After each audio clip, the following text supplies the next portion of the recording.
रोज की तरह महिलाएं पानी लाने नदी पर जाती है, लेकिन अचानक नदी का पानी जहरीला बन जाता है।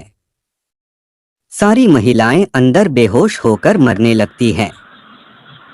थोड़ी दूरी पर रामू की भैंस पानी में तैर रही थी।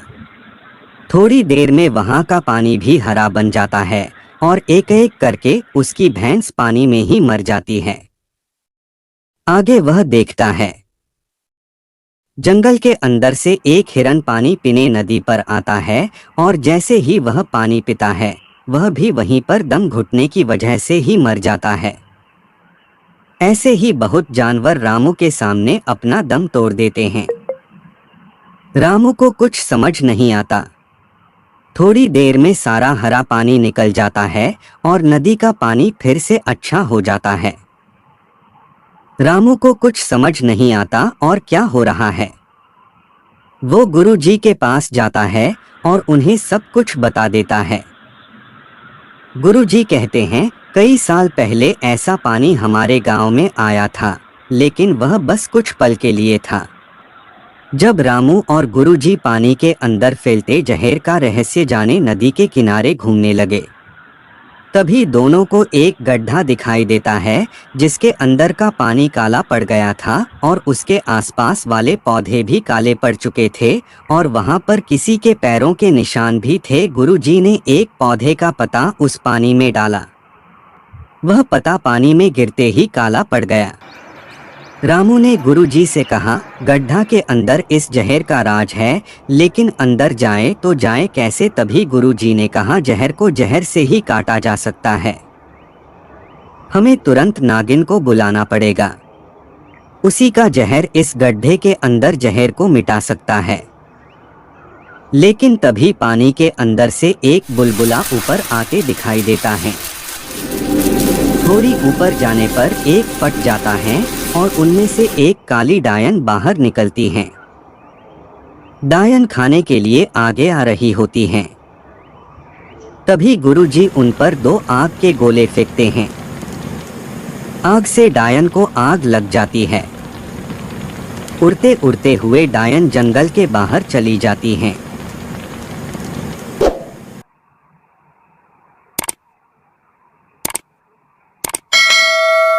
रोज की तरह महिलाएं पानी लाने नदी पर जाती है, लेकिन अचानक नदी का पानी जहरीला बन जाता है। सारी महिलाएं अंदर बेहोश होकर मरने लगती है। थोड़ी दूरी पर रामू की भैंस पानी में तैर रही थी। थोड़ी देर में वहां का पानी भी हरा बन जाता है और एक एक करके उसकी भैंस पानी में ही मर जाती है। आगे वह देखता है, जंगल के अंदर से एक हिरन पानी पीने नदी पर आता है और जैसे ही वह पानी पीता है, वह भी वहीं पर दम घुटने की वजह से ही मर जाता है। ऐसे ही बहुत जानवर रामू के सामने अपना दम तोड़ देते हैं। रामू को कुछ समझ नहीं आता। थोड़ी देर में सारा हरा पानी निकल जाता है और नदी का पानी फिर से अच्छा हो जाता है। रामू को कुछ समझ नहीं आता और क्या हो रहा है। वो गुरुजी के पास जाता है और उन्हें सब कुछ बता देता है। गुरुजी कहते हैं, कई साल पहले ऐसा पानी हमारे गांव में आया था, लेकिन वह बस कुछ पल के लिए था। जब रामू और गुरुजी पानी के अंदर फैलते जहर का रहस्य जाने नदी के किनारे घूमने लगे, तभी दोनों को एक गड्ढा दिखाई देता है जिसके अंदर का पानी काला पड़ गया था और उसके आसपास वाले पौधे भी काले पड़ चुके थे और वहां पर किसी के पैरों के निशान भी थे। गुरुजी ने एक पौधे का पत्ता उस पानी में डाला। वह पत्ता पानी में गिरते ही काला पड़ गया। रामू ने गुरुजी से कहा, गड्ढा के अंदर इस जहर का राज है, लेकिन अंदर जाए तो जाए कैसे। तभी गुरुजी ने कहा, जहर को जहर से ही काटा जा सकता है। हमें तुरंत नागिन को बुलाना पड़ेगा। उसी का जहर इस गड्ढे के अंदर जहर को मिटा सकता है। लेकिन तभी पानी के अंदर से एक बुलबुला ऊपर आते दिखाई देता है। थोड़ी ऊपर जाने पर एक फट जाता है और उनमें से एक काली डायन बाहर निकलती हैं। डायन खाने के लिए आगे आ रही होती हैं। तभी गुरुजी उन पर 2 आग के गोले फेंकते हैं। आग से डायन को आग लग जाती है। उड़ते उड़ते हुए डायन जंगल के बाहर चली जाती हैं।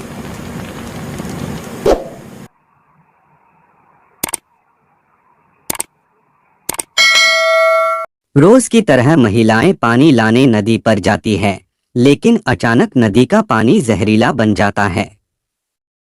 सारी महिलाएं अंदर बेहोश होकर मरने लगती है। थोड़ी दूरी पर रामू की भैंस पानी में तैर रही थी। थोड़ी देर में वहां का पानी भी हरा बन जाता है और एक एक करके उसकी भैंस पानी में ही मर जाती है। आगे वह देखता है, जंगल के अंदर से एक हिरन पानी पीने नदी पर आता है और जैसे ही वह पानी पीता है, वह भी वहीं पर दम घुटने की वजह से ही मर जाता है। ऐसे ही बहुत जानवर रामू के सामने अपना दम तोड़ देते हैं। रामू को कुछ समझ नहीं आता। थोड़ी देर में सारा हरा पानी निकल जाता है और नदी का पानी फिर से अच्छा हो जाता है। रामू को कुछ समझ नहीं आता और क्या हो रहा है। वो गुरुजी के पास जाता है और उन्हें सब कुछ बता देता है।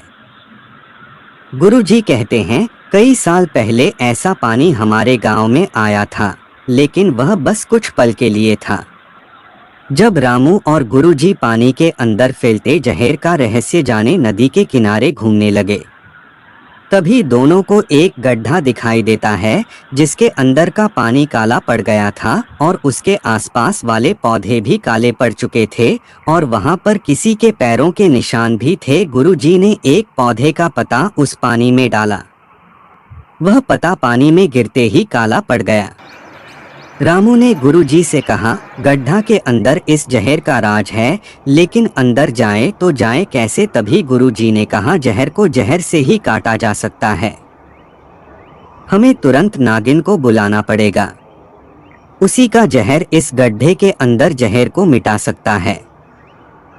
लेकिन तभी पानी के अंदर से एक बुलबुला ऊपर आते दिखाई देता है। थोड़ी ऊपर जाने पर एक फट जाता है और उनमें से एक काली डायन बाहर निकलती हैं। डायन खाने के लिए आगे आ रही होती हैं। तभी गुरुजी उन पर 2 आग के गोले फेंकते हैं। आग से डायन को आग लग जाती है। उड़ते उड़ते हुए डायन जंगल के बाहर चली जाती हैं।